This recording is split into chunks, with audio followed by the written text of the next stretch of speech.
Assalamualaikum warahmatullahi wabarakatuh. Bertemu lagi dengan Ibu di sini di channel Ruang Belajar. Ayo belajar, terus belajar tanpa batas. Pada video pembelajaran kali ini, materi yang akan Ibu sampaikan adalah materi tentang peluang, di mana nanti peluang ini yang akan Ibu sampaikan pada video kali ini adalah yang pertama, peluang kejadian, yang kedua nanti frekuensi harapan, dan yang terakhir yang juga akan Ibu sampaikan pada video kali ini adalah komplement suatu kejadian. Baik, langsung saja kita masuk untuk yang pertama, yakni peluang kejadian. Namun sebelum kita membahas bagaimana untuk menentukan peluang kejadian, terlebih dahulu kita harus tahu dulu untuk ruang sampel. Jadi, ruang sampel itu adalah himpunan semua kemungkinan hasil dari suatu percobaan atau kejadian. Sekali lagi, ruang sampel adalah himpunan semua kemungkinan hasil dari suatu percobaan atau kejadian yang dilambangkan dengan menggunakan huruf S besar seperti ini. Ya. Misalnya saja ada contoh di sini, ya, contoh yang pertama. Pada pelemparan sebuah dadu, ya. Kita tahu bahwa dadu itu punya 6 sisi, ya. 6 sisi. Sisi yang pertama, mata dadu 1, mata dadu 2, 3, 4, 5, dan 6. Jadi, ketika sebuah dadu ini dilemparkan, maka kemungkinan-kemungkinan yang akan terjadi adalah munculnya mata dadu 1, mata dadu 2, 3, 4, 5, dan 6. Sehingga ruang sampel dari pelemparan sebuah dadu tadi adalah, ya, kemungkinan yang akan terjadi adalah S sama dengan 1, 2, 3, 4, 5, 6. Ya. Dalam penulisan ruang sampel, karena nanti kita akan melis semua anggota kemungkinan yang akan terjadi dari sebuah percobaan, maka kita menggunakan tanda kurung Kurawa di sini. Dan untuk menentukan NS-nya, NS ini adalah banyaknya anggota pada ruang sampel. Ya, kita lihat di sini banyaknya anggota ada 6, sehingga NS-nya sama dengan 6. Kemudian kita lihat lagi untuk contoh yang kedua, masih membicarakan mengenai ruang sampel, ya. Pada pelemparan sebuah koin, ya. Kita tahu koin itu ada 2 sisi, ya, ada sisi angka, ada sisi gambar. Nah, pada pelemparan sebuah koin, kemungkinan yang akan terjadi adalah munculnya sisi gambar. Kemudian, kemungkinan yang lain munculnya sisi angka. Sehingga kemungkinan-kemungkinan yang akan terjadi itu kita sebut dengan ruang sampelnya. Ruang sampelnya S sama dengan A, G. A ini adalah angka, G ini adalah gambar. Sehingga NS-nya atau banyaknya anggota dari S, ya, ini adalah sama dengan 2. Kemudian kita lanjutkan contoh yang lain, ya. Di sini ada contoh, ya. Misalnya dalam sebuah kantong itu terdapat 1 bola merah, ya. 1 bola kuning, kita beri nama K di sini, dan 1 bola hijau, H, ya. Ulangi, dalam sebuah kantong terdapat 1 bola merah, M, 1 bola kuning, K, dan 1 bola hijau, H. Kemudian, dari kantong tadi diambil 1 bola secara acak. Maka, kemungkinan yang akan terjadi dari pengambilan 1 bola secara acak dari dalam kantong tadi adalah, ya, itu adalah sebagai ruang sampelnya, adalah kemungkinan terambil bola merah, M, ya. Kemudian kemungkinan juga terambil bola kuning, K, atau juga kemungkinannya terambil bola hijau, H. Sehingga ruang sampelnya adalah merah, kuning, hijau, atau M, K, H. Ya, ini adalah ruang sampel jika dalam kantong tersebut diambil 1 bola secara acak. Sehingga NS-nya atau banyaknya anggota dari S itu sama dengan 3, ya. Akan tetapi, ya, jika dalam kantong tadi, ya, masih dalam kantong yang sama, yang berisi bola merah, kuning, dan hijau, diambil 2 bola secara acak, ya, diambil 2 bola secara acak, maka kemungkinan yang akan terambil, ya, 2 bola tadi adalah kemungkinan, ya, merah kuning yang terambil, atau mungkin juga merah hijau yang terambil. atau juga kemungkinan kuning hijau yang terambil. Jadi kemungkinan tadi, semua kemungkinan yang akan terjadi tadi itu adalah ruang sampelnya. Ya, ruang sampelnya atau S sama dengan MK, MH, KH. Merah kuning, merah hijau, kuning hijau. Ya. Sehingga NS-nya atau banyaknya anggota S, ya, banyaknya anggota ruang sampelnya tadi adalah 3. Nah, di sini bisa kita lihat ya, pada kantong yang sama ya, pada kantong yang sama yang berisi bola merah, bola kuning dan bola hijau ya, akan mempunyai ruang sampel yang berbeda jika banyaknya bola yang diambil itu tidak sama. Ya, kita lihat di sini tadi untuk yang pertama tadi, jika dia diambil 1 bola, maka ruang sampelnya adalah merah, kuning, hijau. Tetapi jika dalam kantong tersebut diambil 2 bola, maka ruang sampelnya menjadi merah kuning, merah hijau, kuning hijau. Ya. Sehingga ruang sampel dari suatu percobaan itu akan berbeda-beda, ya, akan berbeda-beda. Ini tadi berbeda ya antara ruang sampel yang pertama tadi merah kuning hijau dan yang ruang sampel yang kedua ini tadi merah kuning, merah hijau, kuning hijau akan berbeda-beda. Ini tergantung pada hasil yang diamati. Ya, tergantung pada hasil yang diamati.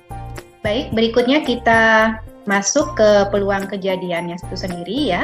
Jadi tadi setelah kita sudah bisa memahami bagaimana cara menentukan ruang sampelnya, sekarang kita masuk ke bagaimana cara menentukan peluang kejadian.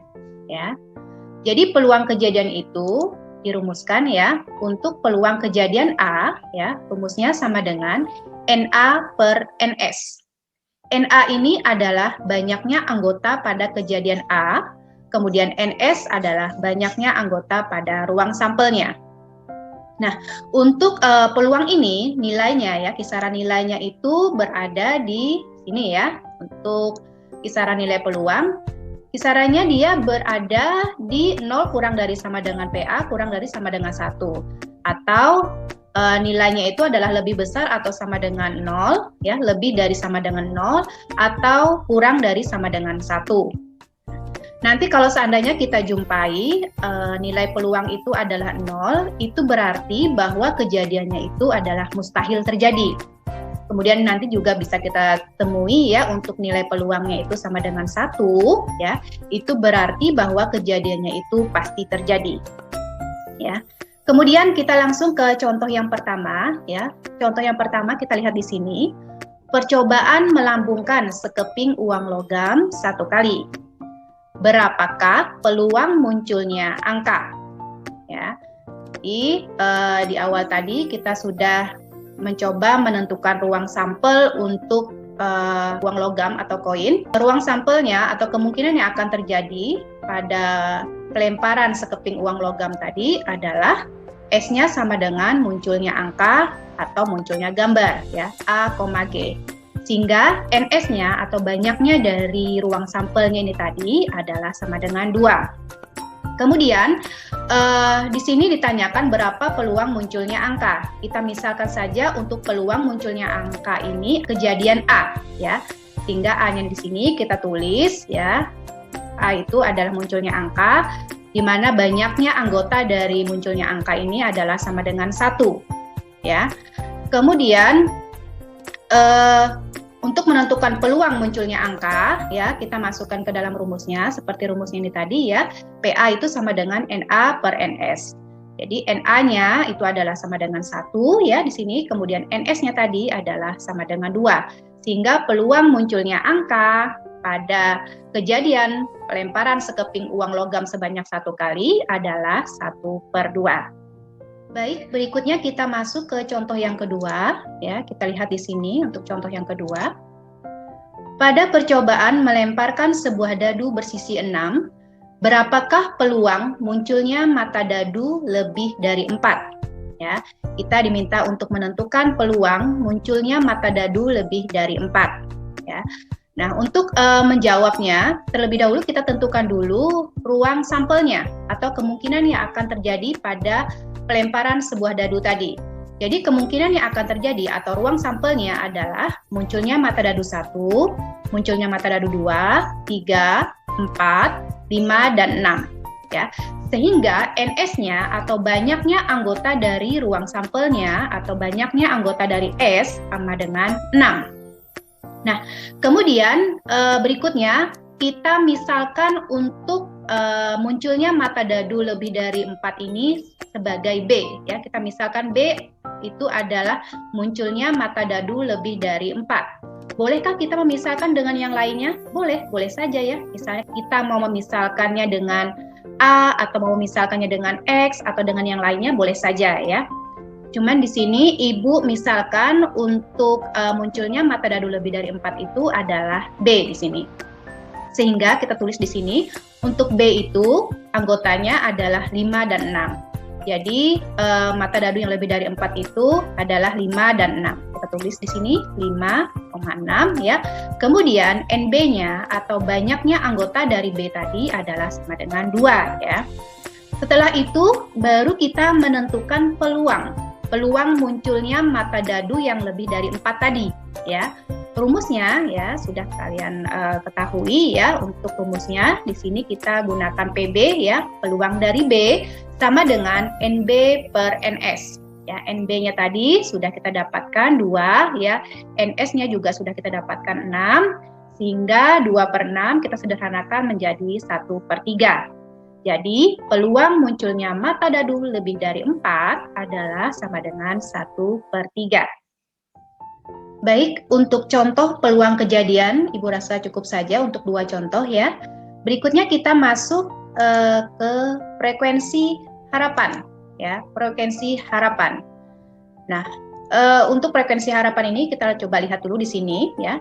Jika E adalah suatu kejadian dalam ruang sampel S dan PE adalah peluang terjadinya E dalam N kali percobaan, maka frekuensi harapan kejadian E didefinisikan.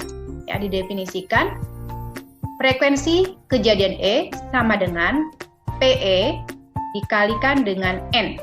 PE ini adalah peluang kejadian E, N ini adalah banyaknya percobaan. Ya. Sekarang kita masuk ke contoh soal untuk frekuensi harapan ya. Contoh soal yang pertama, sebuah dadu dilemparkan 180 kali. Frekuensi harapan munculnya mata dadu 5 adalah ya. Sebelumnya kita misalkan dulu ya, untuk munculnya mata dadu 5 itu sebagai E misalnya di sini ya. Maka E itu kita tulis sama dengan 5 sehingga NE-nya itu adalah sama dengan 1 ya. NE ini adalah banyaknya anggota pada kejadian E ya, itu sama dengan 1. Kemudian kita juga tentukan ruang sampelnya ya. Ruang sampel pada pelemparan dadu itu adalah 1, 2, 3, 4, 5, dan 6. Sehingga NS-nya itu sama dengan 6. Kemudian ya kita tentukan untuk peluang kejadian E-nya. Ya, peluang kejadian E-nya sama dengan rumusnya ya, NE per NS ya. NE-nya tadi adalah 1, NS-nya adalah 6, maka peluang kejadian E atau peluang munculnya mata dadu 5 itu sama dengan 1/6. Ya, ini adalah peluang untuk 1 kali pelemparan. Nah, sekarang yang ditanyakan adalah peluang munculnya mata dadu 5 jika dilempar sebanyak 180 kali, ya. Jika dilempar sebanyak 180 kali, maka frekuensi harapannya itu sama dengan ya FE sama dengan peluang kejadian E. Ya, peluang kejadian E dikalikan dengan N. Ya, dikalikan dengan N. N ini adalah banyaknya pelemparannya pada dadu ya. Berapa kali dadu dilemparkan itu kita masukkan sebagai nilai N-nya. Sama dengan PE-nya tadi sudah kita dapatkan, itu adalah 1/6 ya. Peluang dari kejadian E-nya tadi 1/6. Kemudian dikalikan dengan 180. Ya, dikalikan dengan 180 sehingga hasilnya adalah 30 ya. Jadi frekuensi harapan munculnya mata dadu 5 itu pada pelemparan dadu sebanyak 180 kali adalah 30 kali ya. Berikutnya kita lanjutkan untuk contoh yang kedua ya. Contoh yang kedua untuk frekuensi harapan. Ya. Kita lihat di sini, peluang seorang menembak tepat sasaran adalah 1/5. Jika penembak itu menembak 100 kali tembakan, berapakah banyaknya tembakan yang diharapkan mengenai sasaran? Ya. Jadi di sini Ibu misalkan tembakan yang tepat sasaran itu adalah kejadian A, ya. Nah, 1/5 ini adalah sebagai PA-nya, ya, sama dengan 1/5. Nah, di sini ditanyakan berapa banyaknya tembakan yang diharapkan. Ya, berarti di sini ditanyakan frekuensi harapan, ya, frekuensi harapan untuk tembakan yang mengenai sasaran, ya. Rumusnya untuk FA ya sama dengan PA dikalikan dengan N, ya. PA-nya tadi adalah 1/5 dikalikan dengan banyaknya tembakan 100 kali tadi sama dengan 20 kali, ya. Jadi, banyaknya tembakan yang diharapkan mengenai sasaran adalah 20 kali, ya. Jadi untuk frekuensi harapan, Ibu rasa cukup saja untuk 2 buah contoh ya. Berikutnya kita lanjutkan yang terakhir, ya. Komplement suatu kejadian, ya. Jadi komplement satu kejadian ini maksudnya adalah kejadian yang sebaliknya, ya. Misalnya kejadiannya adalah hari ini hujan, maka komplement kejadiannya adalah hari ini adalah tidak hujan atau hari ini adalah cerah. Kemudian misal contoh yang lain, misalnya Bobby lulus ujian, itu adalah kejadiannya, maka komplement suatu kejadiannya adalah Bobby tidak lulus ujian. Ya, jadi seperti itu untuk maksud dari komplement satu kejadian. Sekarang kita lihat di sini, ya, komplement suatu kejadian dapat ditulis dengan simbol, ya, sini A aksen, ya, A aksen, atau bisa juga kita menggunakan simbol A ya pangkat C ya atau komplement dari kejadian A ya atau A komplement ya seperti itu. Kita bisa gunakan A aksen atau A pangkat C. Kemudian untuk menentukan peluangnya ya, untuk menentukan peluang dari A komplement ya adalah rumusnya sama dengan 1 dikurangi dengan PA ya, 1 dikurangi dengan peluang kejadian A ya. Jadi sekali lagi untuk rumus peluang A komplement adalah sama dengan 1 dikurang PA. Sekarang kita lihat contoh untuk komplement suatu kejadian ya. Untuk contoh yang pertama, sebuah dadu dilemparkan 1 kali. Jika A adalah kejadian muncul mata dadu lebih dari 4, maka tentukan peluang A komplement. Tentukan peluang dari A komplement. Jadi untuk menjawab contoh yang pertama ini, sebelumnya kita tentukan dulu untuk ruang sampelnya, ya. Untuk ruang sampel dari pelemparan dadu ya, itu adalah 1, 2, 3, 4, 5, dan 6. Sehingga NS-nya atau banyaknya anggota dari ruang sampelnya ini tadi adalah sama dengan 6. Kemudian ya, kita tentukan untuk kejadian A-nya. Kejadian A adalah kejadian muncul mata dadu lebih dari 4 ya. Kita tahu mata dadu yang lebih dari 4 itu ada 5 dan 6 ya. Jadi kita tulis di sini A-nya sama dengan 5 dan 6. Kemudian untuk NA-nya banyaknya anggota dari A ya. Kita lihat di sini ada 1 2 berarti NA-nya sama dengan 2 di sini.